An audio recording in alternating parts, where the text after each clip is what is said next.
요한의 제자들이 이 모든 일을 그에게 알리니 요한이 그 제자 중 둘을 불러 주께 보내어 이르되 오실 그이가 당신이오니이까 우리가 다른 이를 기다리오리이까 하라 하매 그들이 예수께 나와 이르되 세례 요한이 우리를 보내어 당신께 여쭈어 보라고 하기를 오실 그이가 당신이오니이까 우리가 다른 이를 기다리오리이까 하더이다 하니 마침 그때 예수께서 질병과 고통과 및 악귀 들린 자를 많이 고치시며 또 많은 맹인을 보게 하신지라.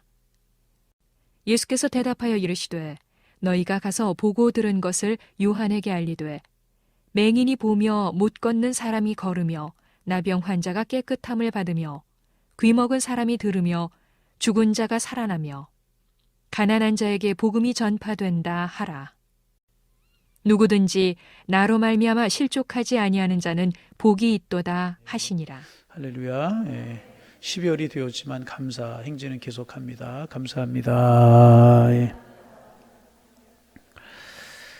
늘 이럴 때 옆에 인사할 수 없는 사람은 있는 사람이 없는 사람 불행한 사람이고 한 번으로 끝나는 사람은 조금 낫지만 그래도 불행한 사람이. 다시 한번 감사합니다. 사랑하고 축복합니다. 한번 인사하고 나면 얼굴이 조금 나아지잖아요. 예수님께서 백부장이 하인의 병을 고치시고 또 나인성 과부의 죽은 아들을 살리시게 되자 이 소문이 이스라엘 전역으로 급속하게 퍼져나가게 되었습니다. 이런 일들이 없던 일들이잖아요. 기이한 일들이잖아요. 그러니까 소문이 날개가 되어서 이스라엘 전역으로 급속도로 퍼져나가게 이제 된 것입니다. 지난 주간에 나눈 말씀 기억나십니까? 소문이라고 하는 말이 로고스라고 하는 말을 쓰고 있다, 그런 말씀을 드렸는데, 로고스라고 하는 말은 말씀으로 번역이 되기도 하고 진리라고도 번역이 되기도 합니다. 진리라고 하는 게 이제 좋을 수 있어요. 예수님에 관한 한 가지 한 가지를 다 진리임을 나타내는 말씀이라고 하는 이야기 지난 시간에 나누었습니다. 예수님에 관한 진리가 이스라엘 전역에 퍼져나가게 되었다는 것입니다. 그래서 이 소문이 이제 이스라엘 전역에 퍼져나가면서 요즘 용어로 말하면 예수님께서 뜨시게 된 거예요. 뜬다는 말 아시죠? 반은 모르는 거, 떠본 적이 없어서 잘 모르는 거. 예수님이 뜨시게 된 것입니다. 죽은 사람이 살아났고 로마의 고급관리가 예수님 앞에 저토록 겸손하게 예수님을 나의 주인으로 고백하는 모습을 보게 되자 많은 사람들이 흥분하게 되었고 제 기대를 갖게 된 것입니다. 그런데 이런 일을 보고 실족한 사람이 한 사람이 있었어요. 모든 사람이 다 기뻐하고 나 즐거워하는데 한 사람이 실족하여서 실망스러운 질문을 하고 실망스러운 행동을 하게 됩니다. 그 사람이 누군가 하면 세례 요한이라고 하는 사람이었습니다. 본문 18절에 보면 18절 말씀 같이 한번 읽어보실까요? 읽어보는 것도 좋은 것 같아요. 요한의 제자들이 이 모든 일을 그에게 알리니. 자, 그 다음에 19절까지 요한이 그 제자 중 둘을 불러 주께 보내어 이르되 오실 그이가 당신이니까 우리가 다른 일을 기다리오리까 하니라 하매 소문이 세례 요한에게 들리게 되자 세례 요한이 제자들을 예수님께 보낸 거예요. 그래서 예수님께 관해서 예수님에게 대해서 묻는데 오실 그이가 당신이십니까? 이 말은 메시아가 당신이십니까? 당신이 메시아가 아니라면 우리가 다른 메시아를 다른 사람을 기다려야 됩니까? 라고 물은 것입니다. 당신의 태도를 분명히 하십시오. 정중하게 이제 확인 요청을 한 것입니다. 여러분, 먼저 우리가 이 사건을 보면서 왜 세례 요한이 예수님께 직접 와서 묻지 않고 제자들을 보내서 물은 것일까 하는 의문을 이제 가지게 됩니다. 우리가 아는 것처럼 예수님과 세례 요한은 서로 잘 아는 사이였었어요. 서로 존중하는 그런 사이였었습니다. 친척이 되는 사이였었고 나이도 거의 비슷했죠. 세례 요한이가 예수님보다 6개월 먼저 태어났던 그런 사람이지 않습니까? 동갑내기 그런 사람이었고 예수님께서 공식적으로 세례 요한을 인정하셔서 그에게 요단강의 세례를 받으셨어요. 그리고 세례 요한은 내 뒤에 오시는 저분이 나보다 큰 분이라고, 나는 그의 신들매를 감당할 수도 없다. 또 나중에 예수님께서 여인이 낳은 자 중에서 이보다 큰 자가 없다, 세례 요한을 칭찬하실 정도로 예수님과 세례 요한 잘 아는 그런 사이였었고 존중하는 사이였었습니다. 그런데 그런 것과는 다르게 지금 굉장히 세례 요한이 엉뚱한 행동을 하고 있는 것입니다. 당신이 메시아입니까? 분명히 고백했잖아요. 나는 그분의 신들매를 감당할 수 없다고 고백했는데 지금 와서 엉뚱한 고백을 당신이 메시아입니까? 이렇게 물은 거예요. 그럼 지난번에 나는 당신의 신들매를 감당할 수도 없고 내 뒤에 오시니까 나보다 큰이라고 고백한 고백이 뭐냐 말이죠. 엉뚱한 질문을 이제 하게 된 것입니다. 먼저 우리는 여기에서 세례 요한이 정상적인 상태가 아니었구나. 세례 요한이 처한 상태가 정상적인 상태가 아니라고 하는 사실을 먼저 기억할 필요가 이제 있습니다. 세례 요한은 지금 감옥에 갇혀 있는 상태였습니다. 감옥에 갇혀 있었기 때문에 예수님께 직접 나올 수가 없어서 예수님의 행적을 듣고 실망해서 제자들을 보내서 예수님이 메시아인지 아닌지를 물어보게 이제 했던 것입니다. 여러분, 우리는 이 세례 요한의 엉뚱한 이제 행동의 수수께끼를 풀기 위해서는 세례 요한의 처지를 이해하는 것이 참 이제 중요합니다. 그가 예수님을 메시아로 인정하고 그가 공공연하게 자신은 예수님의 신들매를 품기도 감당하지 못하겠다, 자신을 낮추었다가 이제 공개적으로 예수님의 권위에 대해서 도전하는 이 미스테리를 풀기 위해서 우리는 세례 요한이 처한 당시의 상황을 정확하게 좀 알 필요가 이제 있습니다. 시간상 우리는 읽지는 않겠지만 이제 마가복음 6장 17절 이하에 보면 이 배후가 되는 사건에 대해서 이제 정확하게 기록이 이제 되고 있습니다. 집에 가서 한번 마가복음 6장 17절 이하를 보시는 것도 좋을 것 같아요. 제가 이렇게 이야기하면 집에 가서 보는 분이 별로 많지 않을 것 알지만 이제 한번 보시는 것도 여러분 많이 도움이 되리라고 생각을 하고 조금 말씀드리면 이제 그런 일 우리가 알지 않습니까? 그 당시에 왕이 헤롯이라고 하는 사람이었는데 정확하게 말하면 헤롯 안티오파스라고 이야기할 수 있어요. 이 사람이 아주 폭군이었다고 그래요. 아주 보기 드문 폭군이었다고 그러죠. 아주 이제 머리도 나쁘고 생활도 문란한 사람이었고, 특별히 그는 아주 이제 호색하는 그런 사람이었습니다. 그래서 그는 아내가 있음에도 불구하고 자기 이복 동생의 아내를 좋아하게 된 거예요. 자기 이복 동생의 아내. 그런데 그 이복 동생의 아내가 누구냐? 자기의 조카뻘 되는 그런 여인이었습니다. 그런데 그런 여인을 이제 헤롯 안티파스라고 하는 사람이 좋아하게 이제 된 것입니다. 근데 이제 성경의 전체적인 흐름을 보면 이 이제 헤로디아라고 하는 여인이었는데 이복 동생의 아내, 자기의 조카 되는 여인이 헤로디아라고 하는 여인이었다는 거 우리 알잖아요. 그런데 아주 음탕한 여인이었던 것으로 이렇게 우리가 짐작을 할 수가 있어요. 아마도 이제 이 헤로디아라고 하는 여인이 헤롯 왕을 먼저 유혹한 것이 아닌가. 성경에 그런 이야기는 없지만은 문맥상 이제 그런 거 우리가 짐작을 할 수 있는 그런 부분이 있습니다. 그러다가 헤롯이 이제 뭐 이 헤로디아하고 이제 눈이 맞은 거겠죠. 우리라고 이야기하면. 그래 자기의 권력을 이용해서 자기 제수 씨를 빼앗게 된 겁니다. 그러니까 자기의 조카를 자기 아내로 이렇게 이제 맞이하게 된 것입니다. 자기의 부인이 있음에도 불구하고 이런 일을 저지른 거예요. 일개 그 왕이 이런 일을 끔찍한 일을 저지른 것입니다. 그래서 살고 있는데 그도 인간인지라 늘 양심의 가책을 갖게 되는 거예요. 늘 양심의 가책이 있는 것입니다. 그런데 그에게 세례 요한이 와서 직언을 하는 것입니다. 왕이시여, 당신은 옳지 않은 일을 지금 행하고 있습니다. 그렇게 하시면 안 됩니다. 우리로 말하면 이제 그런 이야기를 세례 요한이가 직언을 이제 했겠죠. 지적을 한 것입니다. 그러자 왕이 화가 나서 세례 요한을 감옥에다 가두는 거예요. 자기 일에 방해가 되고 자기가 하는 일에 사사건건 하나님의 뜻이 아니라고 그러고 그렇게 하면 안 된다고 그러니까 눈에 가시 같으니까 지금 이 세례 요한을 잡아서 감옥에 가둔 것입니다. 그리고 이제 항상 세례 요한의 말 때문에 헤롯이 근심하고 번민하고 있었을 것 아니겠습니까? 왜? 세례 요한의 말이 틀린 것이 아니거든요. 맞는 말이거든요. 그러니까 번민하고 이제 갈등했을 것이라는 것입니다. 그런데 그 모습을 옆에 있는 이 헤로디아가 본 것입니다. 그래서 이제 그는 어떻게 해서 왕의 후처로 들어와서 부와 명예를 누리고 있는데 왕이 세례 요한의 말을 듣고 마음을 돌이켜서 자기를 동생에게 도로 줄여주고 관계를 청산할까 봐 이 헤로디아라고 하는 여인이 늘 이제 두려웠던 것입니다. 그래서 이 헤로디아는 어떻게 하면 저 세례 요한의 입을 막을까? 저 사람만 입을 다물고 있으면 감히 누구도 이야기하는 사람이 없는데 잘못됐다고 이야기하는 사람이 없는데 어떻게 하면 저 세례 요한의 입을 다물게 할 수 있을까? 저 사람만 입 다물고 있으면 내가 편하게 이 지위를 누릴 텐데 늘 그런 불안한 마음을 이제 가지고 있었던 것입니다. 그런데 이제 헤롯과 헤로디아 사이에는 여러분 아시는 것처럼 딸이 하나가 있었어요. 그 딸의 이름이 죽을래가 아니라 몰래 살로메. 이제 뭐라고요?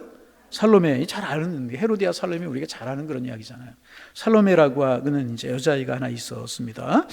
그런데 이제 여러분 아시는 것처럼 헤롯이 생일날이 되었어요. 그리고 헤로디아가 춤을 췄는 모양이에요. 살로메가, 헤로디아가 아니고 아이니아가 춤을 췄던 모양이에요. 그래 춤을 잘 추는 겁니다. 얼마나 춤을 잘 추는지 그 자리에 참여한 모든 귀족들로부터 박수갈채를 받는 거예요. 참 춤을 잘 춘다고, 예쁘다고. 그러니까 왕이 기분이 좋지 않겠어요? 자기의 딸이 모든 신료백관들에게 칭찬을 받고 그러거든요. 그래서 기분이 좋아서 이제 칭찬을 많이 받게 되냐, 이 왕이 이제 그 자기 딸에게 큰 소리를 치는 것입니다. 내가 원하는 것이 뭐냐? 내가 원하는 것이 뭐냐? 원하는 거 다 들어주겠다.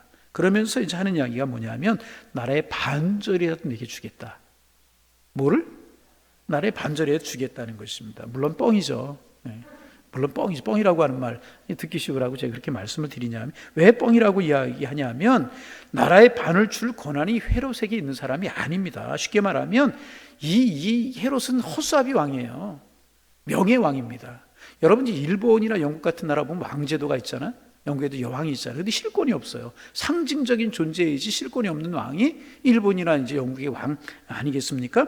이 헤롯이 그런 사람이었단 말이죠. 왜냐? 이 당시에 로마가 이스라엘을 다스리고 있고 이스라엘 로마의 속국이지 않았습니까? 모든 것은 로마가 다스리고 있는 그런 때였었단 말이죠. 그런데 이 헤롯을 로마가 이스라엘 사람들의 어떤 정서를 건드리지 않기 위해서 세운 허수아비 왕, 다시 말하면 이제 분봉왕이라고 이야기하는데 그런 왕이었단 말이죠. 물론 어느 정도의 예의를 갖추고 권한을 가지고 있었지만은 나라의 절반을 줄 수 있는 능력과 권한이 헤롯에게는 없는 그런 사람이었습니다. 그런데 반을 주겠다. 허풍을 부린 거죠. 뻥을 친 거죠. 그럴 권한이 전혀 없었다는 것입니다. 그래서 여러분, 예나 지금이나 여자들 앞에서 남자들이 뻥을 치는 것은 어쩔 수 없는 일이 아닌가, 이제 그런 생각도 하게 되는데, 특별히 자기가 사랑하는 사람이 큰 소리를 치는 것은 예나 지금이나 같은 것이 아닌가. 이 헤롯을 보면서 그런 생각을 하여튼 하게 됩니다. 자기들 앞에서, 많은 사람들 앞에서 그런 이야기를 한 것이 나라의 절반이라도 내가 주겠다, 그런 이야기를 한 것입니다. 그러자가 이제 이 살로메라고 하는 이 아이가 자기 어머니를 쳐다보게 되는 것입니다. 아마 이제 평소에 아마 이 헤로디아와 살로메가 무슨 교감이 있었던 것이 아닌가.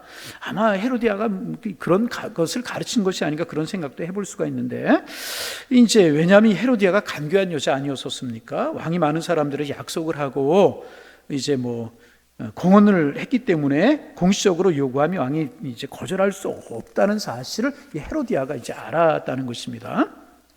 그래서 이제 헤로디아가 이제 이전에 이제 뭐 세례요한을 죽여달라고 하는 부탁을 안 했겠습니까? 여러분, 저 눈에 가시 같은 세례요한만 처단하면 당신과 나의 관계가 아름다워질 것이고 더 평안할 것이 아닙니까? 세례요한을 처단합시다, 이런 이야기 아마 여러 번 하지 않았겠습니까? 아마 모르긴 몰라도 그런 얘기 여러 번 했을 것입니다. 뭐 이제 베개미 송사라고 하는 것 있잖아요.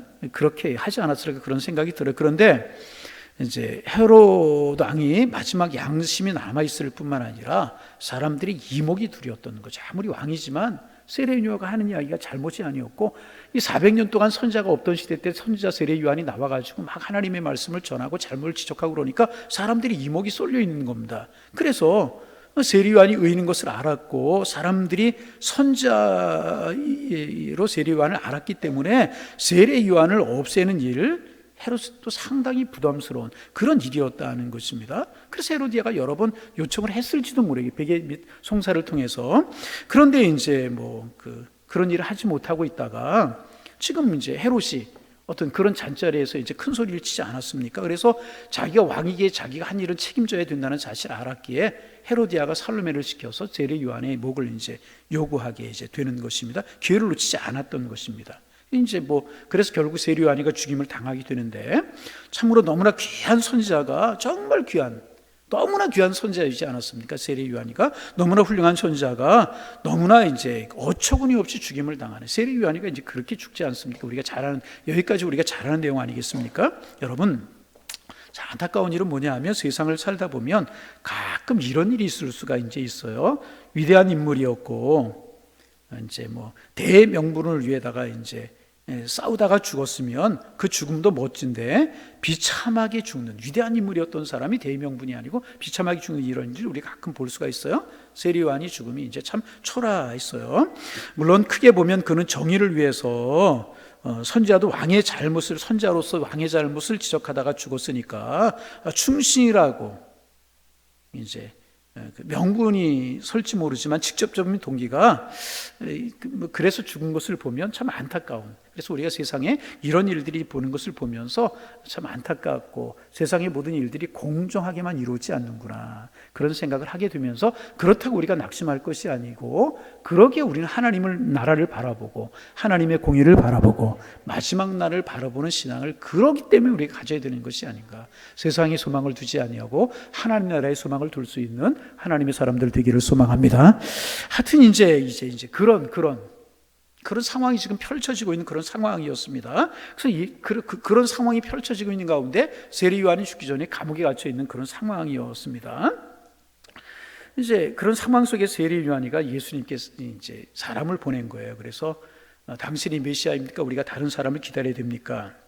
이렇게 이제 물어본 것입니다. 그러니까 여러분 세리 요한의 입장을 한번 생각해 보세요. 언제 죽을지 모르는 상황. 자기의 생사권이 변덕이 많고 머리가 나쁜 왕의 손에 있다는 것에 대하여서 굉장히 낙심하고 두려워하는, 세리요한의 선지자였지만은 인간이었기 때문에 두려운 마음이 있지 않았겠습니까? 그런 상황이었다는 것입니다. 아니, 선지자였기 때문에 이 모든 일에 더 낙심을 했을지도 모르겠습니다. 무슨 말인가? 나 같은 의로운 사람이 의로운 일을 선포했는데 하나님 왜 나를 지금 건져주지 아니하시는 것인가? 예수 그리스도는 내가 헤롯에 잡혀서 죽음을 눈앞에 두고 있다는 사실을 알고 있을 텐데 나인성 과부를 살리고 로마의 백부장의 하인을 살려줄 수 있는 그런 능력을 가지고 있는 분이라고 하면 내 감옥 근처에 와서 말 한마디 하면 하나님 역사를 일으켜 주셔서 나를 구원할 수 있는 것이 아닐까. 아마 그런 생각도 세리온이 하지 않았을까. 인간적으로 생각하면 우리 그런 생각할 수 있는 것 아니겠습니까? 얼마 전에 백부장의 병을 고쳤다는데 그 백부장도 아주 겸손한 모습으로 예수님께 엎드려서 자신의 주인이라고 예수님을 고백했다고 하는데, 그리고 수십 명 수백 명이 지켜보는 가운데 나인성 과부의 아들을 고쳤다는데 왜 그런 일만 하시고, 그분이 메시아라고 하면 왜 저 헤롯의 잘못됨을 지적하고 하나님의 말씀을 선포하는 왜 나를 구해주지 않고 그런 일들만 하고 계시는 것인가. 세리 요한이 이런 인간적인 생각을 할 수 있었다는 것입니다. 그 백부장의 하인의 병을 고쳤는데 백부장 고급 관리였었기 때문에, 로마의 고급 관리였기 때문에 로마의 고급 관리가 와서 헤롯에게 말 한 번 하면 나를 석방시켜 주는 것은 큰 문제가 아닐 텐데 왜 그런 영향력을 행사하지 아니하실까? 그런 생각 세리 요한이 할 수 있는 그런 상황이었다는 것입니다. 그래서 여러분, 사람은요 항상 자기가 처한 처지가 힘들고 어려우면요 나 중심으로 생각하고 행동하게 되는 것이라. 어려우면 어려울수록요 너나 할 것 없이 전부 다가 내 중심적으로 생각하고 행동할 수밖에 없는 것입니다. 그래서 여러분, 좀 재미난 이야기 좀 오해하지 마시기를 바랍니다. 내 몸이 아파 죽게 생겼어요. 근데 목사님이 신방 가는 일이 늦어지면 목사님은 맨날 노는 것처럼 생각을 되는. 못 알아 다시 한번 할까요? 하여튼 그래요. 내가 지금 힘든데 목사님이 웃고 다니면 목사님은 굉장히 사랑이 없는 것처럼 여겨질 수 있다는 것입니다. 무슨 이야기예요? 내 중심으로 생각할 수 있고요. 사람은 그렇지 않지만 그렇게 생각할 수 있다는 거죠. 이거 인간이 가지는 한계일 수 있다는 거죠. 자기 처지에서 다른 사람 입장을 보는 게 인간의 한계이고요. 미성숙한 사람일수록에, 어린 사람일수록에 그런 현상은 더 깊게 나타나게 이제 되는 것이라는 것입니다. 세리 요한 절대로 그런 사람 아니었잖아요. 처음에 세리 요한 절대로 그런 사람 아니었잖아요. 정말 선자였었고요, 의로운 사람이었어요. 그렇지 않았습니다. 그런데 이 감옥 생활이 길어지고 감옥에서 오랜 시간이 흐르고 흉흉한 소식이 들려오고 자기가 죽을 것 같다는 생각이 엄습해 오게 되자 한계를 드러내게 된 것이라. 인간의 이 세례 요한이 처한 상황을 우리가 좀 이해할 필요가 있다 하는 이야기고요. 또 하나 결정적인 이유가 있어요. 세례 요한이 예수님의 정체성에 대해서 의심을 하게 된 것입니다. 이 정체성에 의심을 하게 된 것이 뭐냐? 세례 요한은 예수님의 사명에 대해서 구약적인 이해를 가지고 있었던 사람이었습니다. 그래서 우리가 세례 요한을 구약적인 선자로 보는 것, 신약적인 선자로 보지 않고 구약적인 선자로 대부분 보게 이제 됩니다. 무슨 이야기인가 하면 구약적인 예수 그리스도의 임무는 뭐냐 하면, 구약적인 메시아적 임무는 무엇이냐 하면 이스라엘의 정적인 독립을 시키는 메시아였었습니다. 그래서 이스라엘 사람들이 대부분 메시아가 오시면 우리를 로마의 압제에서 해방시켜주고 정적인 자유를 주시는 메시아로 올 것이라고 생각하고 있지 않았습니까? 로마를 타파하고 외세로부터 이스라엘 민족을 구원시키는 정적인 독립을 그들은 원했다는 것입니다. 가룟 유다도 그런 사람이었잖아요. 그래서 자기의 욕구가 충족이 되지 않고 자기의 기도도 되지 않으니까 예수님을 판 것 아니겠습니까? 예수님 주변에 있는 많은 사람들이 이제 그런 사람들이었다는 것입니다. 우리가 아는 것처럼 이제 우리의 죄를 위해서 죽는 그런 영적인 메시아 말고 이스라엘 정적으로 독립시킬 그런 메시아를 이스라엘 사람들이 원하고 있었습니다. 그런데 예수님은 죽은 사람을 살릴 정도의 능력을 가지고 계시고 풍랑을 잔잔케 하시는 능력을 가지고 계시고 중풍자를 일으키는 그런 능력을 가지고 계시면서도 칼을 빼시지 않으셨다는 것입니다. 정치적인 것을 외치지 아니하시고 타도해야 될 적, 다시 말해 로마의 고급관리 하인의 병을 고쳐주는 이적적인 행위를 하고 있는 것처럼 그들의 눈에는 보였다는 것입니다. 그래서 세례 요한이가 예수님께 가서 물은 것이야. 당신이 메시아 정말 맞습니까?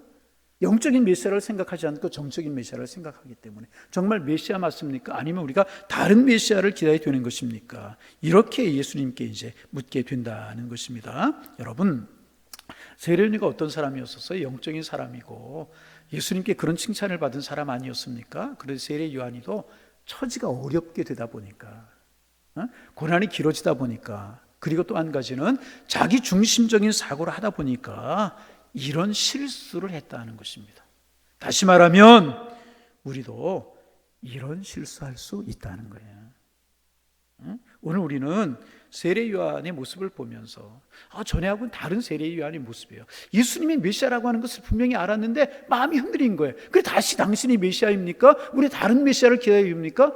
여러분, 세례 요한이가 세례를 베풀고 물에서 예수님 올라오실 때 비둘기가, 성령이 비둘기처럼 임하면서 이는 내 사랑하는 아들이요 기뻐하는 자라고 하는 음성이 들려왔잖아요. 그 세례 요한이 못 받겠어요? 보았을 것이라는 것입니다. 그런데 세례 요한이 이렇게 흔들렸던 것은 뭐냐 하면 자기가 처한 처지가 어렵고 자기가 기대하던 메시아와의 차이가 있을 때 이렇게 오해를 하고 이런 질문을 하는 오류를 범할 수밖에 이제 없었다는 것입니다. 그래서 우리가 얻을 수 있는 교훈이 무엇인가? 우리는 항상 무엇이냐 하면 우리는 항상 모든 것을 나 중심적인 사고로부터 출발할 수밖에 없어요. 우리는 그런 한계를 가지고 있는데 그럴지라도 우리는 나 중심적인 사고에서 이제는 좀 벗어나는 노력을, 그래서 나 중심적인 사고가 아니라 하나님 중심의 사고로 하는 사고로 우리의 사고가 좀 옮겨가야 될 것이라.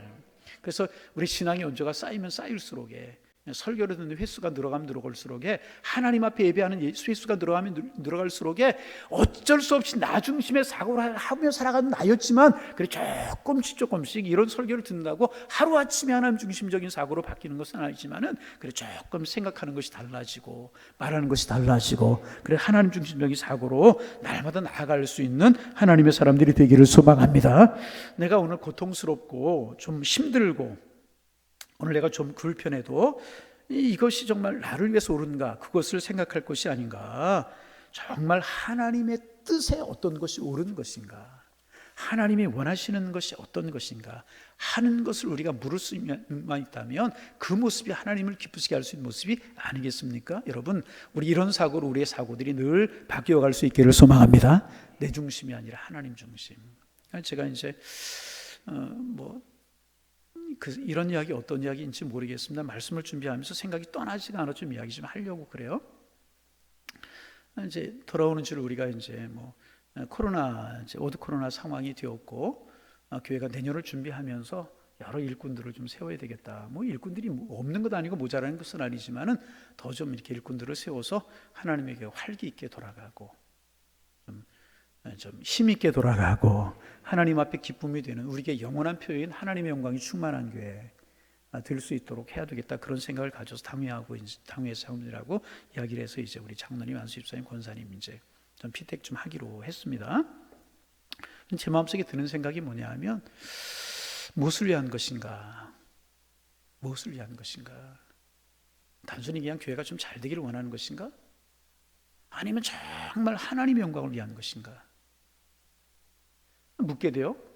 그리고 이제 이번에 선교 방법을 조금 바꾸어서 이제 좀 정말 하나님의 나라를 위해서 헌신하고 하나님을 위해서 봉사하고 교회를 헌신하기를 원하는 분들 오라, 장로님들하고 다 상의했어요. 그래서 이제 만나고 계셔요. 만나고 있고 이제 뭐 지금 그러고 있는데, 계속해서 그 마음속에 그게 떠나지 않는 거예요. 정말 누구를 위한 것인가? 정말 무엇을 위한 것인가? 정말 내가 직분자로 세워지려고 하는 것이 나의 유익을 위한 것인가? 하나님의 유익을 위한 것인가? 내가 목사로 오늘 살아가고 있는데, 내가 오늘 목사로 살아가고 있는 것이 나를 위한 것인가? 하나님을 위한 것인가? 이런 질문이 한 주간 동안 떠나지 않는. 내가 직분자로 세워지기를 원하고 내가 일을 하기를 원하고, 그것이 체면 때문인가? 뭐 내가 남북이 부끄러워서 그런 것인가? 아니면 정말 내가 하나님을 위해 살아가고 싶고 주님의 몸된 교회를 위해 살아가고 싶은 거룩한 열정 때문에 내가 그런 것인가? 우리 오베드돔 이야기, 제가 좋아하는 이야기 새벽에 나눈 거 나눴잖아요. 오베드돔이 언약궤 때문에 사람이 죽는 일이 생겼어요. 다윗도 언약궤로 옮겨가는 것을 포기했어요. 포기하는 거지 뭐 중단하는 거지 그랬잖아요. 제사장들 누구도 언약궤를 자기 집으로 가져가려고 하지 않아요. 누구도 가까이 하려고 하지 않아요. 왜? 하다가 사람이 죽은 거예요. 이게 참 부담스러운 물건이 되어버리고 말았다는 것. 존귀하게 여김 받아야 될 여호와의 언약궤가 길에 남게 생겼다는 거죠. 그때 오베드돔이 나서지 않습니까? 아무도 손대려고 하지 않은, 아무도 부담을 가지려고 하지 않는, 아무도 하려고 하지 않는 언약궤를 자기 집으로 모시는 일을 하잖아요. 전에도 말씀드렸지만 미디어시라고 하는 책에 보면, 유대인의 전통을 본 그런 전통집에 보면 오베드돔이 눈물을 흘리면서 자기 집으로 여호와의 언약궤를 모셔갔다고 그랬죠. 하나님, 내가 일을 하다가 내가 죽을 수도 있고 우리 가정이 손해를 볼 수도 있습니다. 그러나 우리 가정 같은 가정에 여호와의 언약궤가 오다니요, 얼마나 영광스러운 일입니까? 어떤 일이 있을지라도 내가 하나님의 언약궤를 내 집에 기쁨으로 감격으로 자기의 집에 여호와의 언약궤를 모셔갔다. 무엇을 위한 것이냐, 누구를 위한 것이냐, 중심을 우리가 분명히 해야 돼요. 결국 하나님께서 오베드돔의 집에 복을 주셨다. 그분입니까? 오베드돔의 이름의 뜻이 뭐라고 그랬어요? 얼굴을 붉게 하는 자. 다윗에게 도전을 주고 많은 사람에게 도전을 주는 그런 사람이 되었다는 것입니다. 여러분,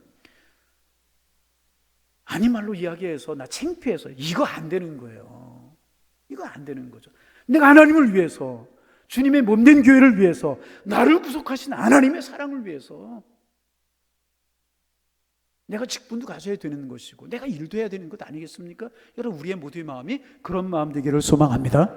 저 중학교 2학년, 3학년 때 목사가 되겠다고 서원을 했어요. 한 가지 은혜 받고 나서 보니까 내가 해야 될 일은 이것뿐이 없는 거예요. 이것뿐이. 주변 사람들이, 어른들이 그 길이 십자가의 길이라고 그러고, 그 길 힘들 때, 그런 이야기 많이 들었어요. 자라면서 신학교 다닐 때는 많이. 근데 그런 이야기가 눈에 들어오지, 귀에 들려오지 않았어요. 왜? 내가 주를 위해 살아가는데 왜 그게 뭐 어려운 게 왜 하나님 책임지실 텐데 이 마음 가지고 여기까지 온단 말이죠. 그 하나님이 그 마음 변치 않도록 여기까지 인도하셨고, 여러분, 우리의 마음을 좀 돌이키기를 원합니다. 이왕 중직자가 되셨으면, 직분자가 되셨다면 하나님의 영광을 평생 살아가는 거예요. 되시려고 한다면 다시 한번 점검해 보세요. 내가 무엇 때문에 직분자가 되려고 하는 거예요? 하나님의 영광을 위한 것인가? 교회를 위한 것인가? 영혼을 살리고 교육자를 도와서 정말 주님의 나라를 유익하게 하려고 하는 것인가? 창피하고 이래서 여러분, 이 마음 돌이키고 고칠 수 있어야 돼요. 지금이라도 고칠 수 있고, 지금이라도 마음 다시 먹고, 그렇구나, 하나님 중심적인 사고. 할렐루야. 고개 좀 드세요. 이거 하나님의 말씀인데 뭐 그럴 거 없잖아. 이제부터 그런 마음 우리가 가지면 되잖아요. 아멘. 이제부터 그런 마음 가지고 그렇게 봉사하면 되잖아요. 아멘. 그 세례 요한을 통해서 우리 그거 생각해 볼 필요 있잖아요. 여러분, 그렇잖아요. 그렇게 우리 앞으로 이왕 직분 받았다면 그 직분 가지고 그렇게 영광을 위해 살고, 받으려고 한다면 이제 생각을 고쳐 먹으면 되잖아요. 하나님의 영광을 위해 직분 가지리라, 받으리라. 아멘. 그러면 되는 것이란 말이죠. 할렐루야. 우리 모두 중심이 내 중심이 아니라 하나님 중심적인 사고할 수 있는 우리가 되기를 소망합니다. 너무 내 중심적인 사고를 해야 될 때가 정말 내게 유익한 일이냐, 내게 좋은 일이냐, 이것이 기준이. 하나님의 사람들은, 적어도 하나님의 사람들이라고 하면 기준이 이것이 되어서는 안 된다는 것입니다. 내가 원하는 일이냐, 내가 좋은 일이냐, 그것이 기준이 되면 안 되고, 이것이 하나님을 기쁘시게 하고 이것이 성경에 기록된 일이냐, 이거 볼 수 있어야 된다. 여러분, 우리의 중심이 거기 있기를 소망합니다. 제발 좀 이런 얘기 안 들려왔으면 좋겠어요. 중직자 되는 거 가지고 교회 떠난다 안 떠난다 이런 이야기 좀 없었으면 좋겠다. 이게 신앙인들 맞느냐 그 말이에요. 하나님 중심으로 사고한다면 돼도 하나님의 뜻, 안 돼도 하나님의 뜻. 할렐루야. 그래야 되는 것 아니겠습니까? 조금 늦게 되고 나중에 그러면 어떻겠느냐 말이죠. 우리 그런 사고. 그럼 그 모습이 하나님 기뻐하시는 모습, 하나님 기뻐하, 그 마음 자체를, 그 모습 자체를 하나님이 기뻐하시라고 저는 믿어요. 할렐루야. 그렇다고 너무 그렇게 그럴 필요 없고, 이제부터 내 마음 고쳐먹고 그렇게 우리가 기도하면 되잖아요. 할렐루야. 우리 그런 마음 좀 가져요. 그게 결국 뭐예요? 그의 나라와 그 일을 위한다는 것이 바로 그것이라는 것입니다. 여러분, 목사로서 목회하면서 갈등될 때가 있어요. 뭐냐? 하나님 앞에 합당하게, 하나님 보시기에 합당하게 행할 것이냐, 사람 보기에 좋게 행할 것이냐, 이게 목회자로 참 갈등이 될 때가 참 많아요. 죄송합니다. 오늘 수협에 나오신 분들 다 신앙, 믿음 이런 말씀 다 소화할 수 있는 분들이라 말씀을 드려요. 전에 선거가 끝났을 때 어느 분 한 분이 저한테 그런 이야기 했어요. 우리 교회 한수 집사님 저한테 그런 이야기 했어요. 목사님, 장로님들 되겠다는 분들 좀 다 좀 세워주세요. 다 되게 좀 해주세요. 그런 이야기 하더라는 거예요. 저한테 했어요. 제가 거기에 아무런 이야기 안 하고 하나님이 하실 일이죠. 하나님이 하실 일이죠. 그러고 말았어요. 그런데 여러분, 다 맞아요? 다 맞아요? 하나님이 하시는 일에 순종하는 거죠. 그저 하나님이 하시는 일에 순종할 뿐인 거죠. 목사님 그렇게 할 수 있는 것도 아니고. 여러분, 솔직하게 말씀을 드리면 사람 보기에 좋게 행하는 것이 훨씬 쉬워요. 다 하면 좋잖아요. 교회에서도 마찬가지예요. 목사가 말씀 중심으로 해석하지 아니하고 편의주의적으로 하면 얼마나 사람들을 보기에 좋고 목회하기 쉽겠습니까? 그러나 그것은 하나님이 원하시는 일이 아니고 그것은 사람의 종이 될 뿐이지 하나님의 종은 아니란 말이에요. 여러분, 그렇지 않습니까? 어느 것이 성경에 합당한 것이고 어느 것이 하나님의 뜻에 합당한 것이냐, 그것을 우리는 물어야 될 것이고, 나에게 조금 손해가 나고 어려워도 하나님의 뜻이라면 순종할 수 있어야 되고, 내가 힘들고 어려워도 그것이 하나님의 뜻이라고 하면 따라갈 수 있는, 이것이 하나님 기뻐하신 일이 아니겠느냐 말. 여러분, 우리 모두 그런 하나님의 은혜가 우리에게 함께 하시기를 주님의 이름으로 축원합니다. 이거 참 중요한 이야기. 참 중요한 이야기.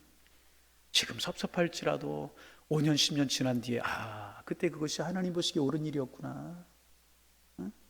제가 목회 한 9년 그렇게 남았지만 떠나고 난 뒤라도 그때 목사님 그런 결정이 하나님 보시기에 우리 교회를 하나님 나라를 위해서 옳은 것이었구나. 그렇게 할 수 있다면 우리는 그 길을 선택하고 그 길을 걸어가는 것이 옳은 것 아니겠는가. 여러분, 우리 모두 이렇게 하나님 중심으로 하나님 뜻을 묻고 하나님의 길을 걸어갈 수 있는 하나님의 사람들 되기를 소망합니다. 지금 세례 요한이 실수가 여기. 예수님 마땅히 행할 바를 행하고 계시잖아요.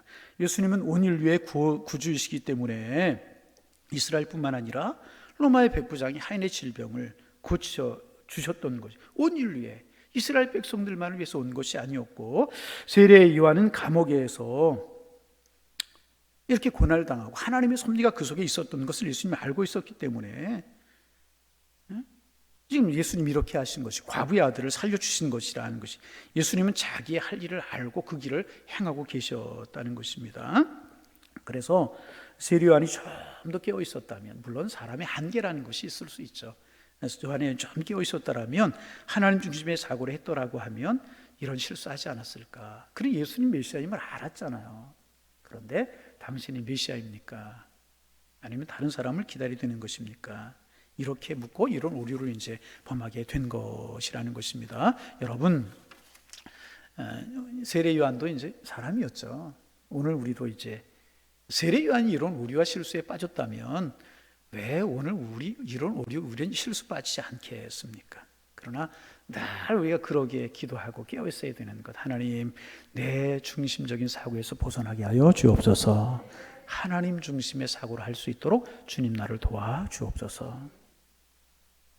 내 입장에서만 생각하지 말고 하나님의 입장에서 바라보는 영혼의 안목을 갖게 하여 주옵소서.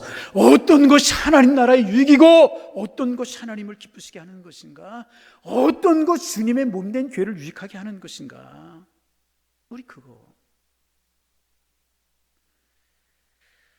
세례요한이 이게 좀 흔들리지 않았다면 얼마나 좋았을까.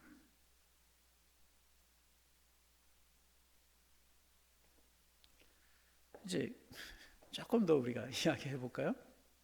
가끔 교회에서도 이제